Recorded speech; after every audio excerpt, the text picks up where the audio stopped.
Dying Light 2 is coming out this Friday on February 4th.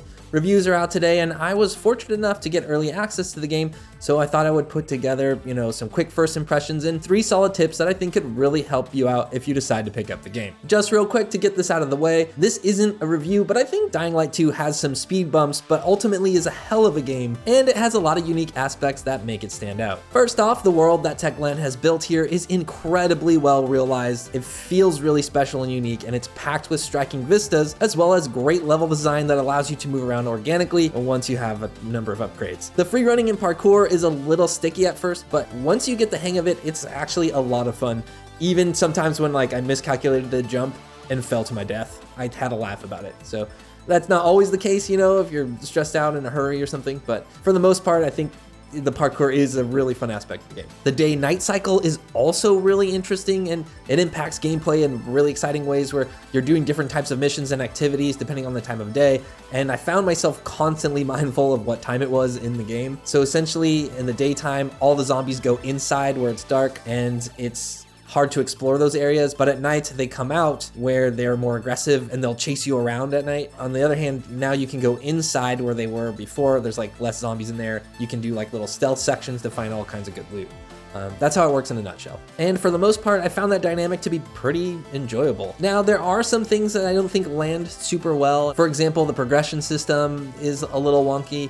The AI can break the cohesion of an otherwise immersive world when zombies kind of just get bored and walk away, which can kind of happen if you circumvent the AI in a certain way or get far enough away. They'll just kind of stop chasing you or leave you alone. To add to that though, oftentimes droning zombie noises can be pretty grating, especially at night in the game. So I think there are definitely good criticisms to have of Dying Light 2, but for the most part, my personal experience, I found a lot of aspects of the game kind of intriguing, so much so that my smaller criticisms pretty quickly subside. I've easily put over 30 hours into Dying Light 2, hadn't finished the story yet. I've been going at a pretty standard clip, not maybe like a reviewer's pace, but pretty decent clip.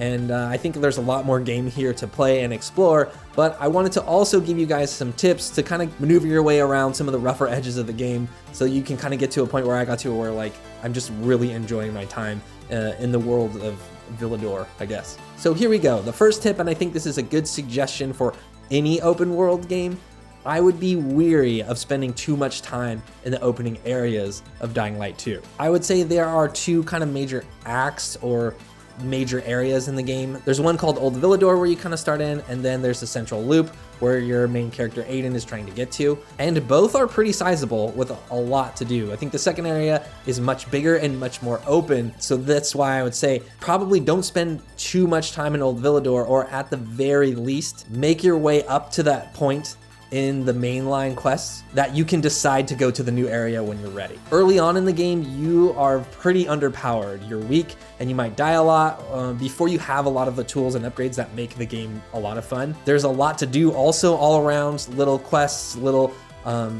things pinging you, trying to get your attention. So there's a lot to do in this game and in this world. It's kind of intoxicating, but the downside of that is that you might burn out. You could probably easily spend 20, 30 hours in that front section of the game, and you don't even get 2 of probably the most fun traversal mechanics in that time, right? So I think if you kind of just beeline through the mainline quests, and then have the option to go on to the new area when you're ready, that's gonna be a lot better, and it's gonna keep you from getting burned out on the game. And at that point, you can also decide to go back and clean up some of the stuff you missed, some of the side quests and some of the missions. So that's my suggestion. All right, moving on to my second point, I'm going to tell you, be very meticulous about your upgrade path and the way you approach the upgrade tree. I'm gonna be brutally honest here, Dying Light 2 is a great game in a lot of aspects, but its upgrade tree and progression system is probably one of its weaker qualities. Upgrades you choose can greatly affect the way you play for large stretches of time, and unless you're actively grinding out upgrades, they can be far and few between. The way it works is there are basically 3 different upgrades you can apply to your main character. The progression tree itself is broken up into 2 sides, a combat side and a parkour side, and you can also upgrade your health or stamina by finding special in-game items scattered throughout the world. The first thing to note is regardless of how much XP you gain for combat or parkour,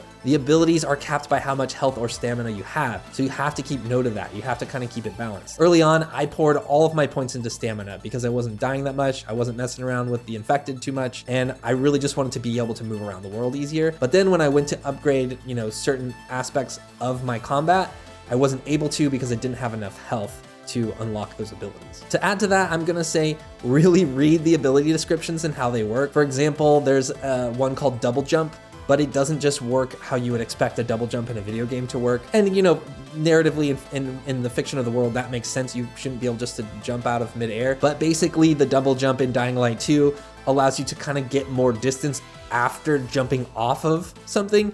You kind of have to have momentum first. It's a little bit strange the way some of these abilities work. So pay extra careful attention to the wording in the descriptions of the upgrades that you're applying. The other issue is some of the abilities are really quality of life stuff that kind of feel like they should already just be there in the game at the start. For example, like climbing faster. You climb so slow without this upgrade. It's ridiculous. But I also waited to upgrade that ability because the other things in the upgrade tree seemed more important than that. But once I did, I was like, oh wow, this climbing faster is so much better. I should have done this a long time ago. There's also abilities that seem crucial to the parkour experience, like wall running or keeping your momentum when you land, you know, or just like sprinting. The progression does make you feel awesome as you unlock these abilities, but sometimes I really do find myself wishing like some of these were just available at the outset. So my advice to you is string together abilities that fit your playstyle that also best allow you to flow from one action to another more easily, and probably don't do any time trials until you upgrade a good amount of your parkour abilities or stamina. Okay, here's my third and final tip for Dying Light 2. I want to advise you to make your dialogue choices based on how you feel about different characters in the game. I think Dying Light 2's story is a lot better than I thought it would be. There are branching dialogue choices that do appear to affect the gameplay. You know, you get different missions from it. You can decide the fate of certain characters in some instances. You're oftentimes put on the spot to make hard choices about a situation where there probably isn't a right answer, and those choices really do affect the story, or at least they feel weighted enough that they would affect the story. Now, I tried to kind of play neutral, play both sides of the story, and I ended up getting stuck down a path with a character I didn't like, and that's kind of good in its own way.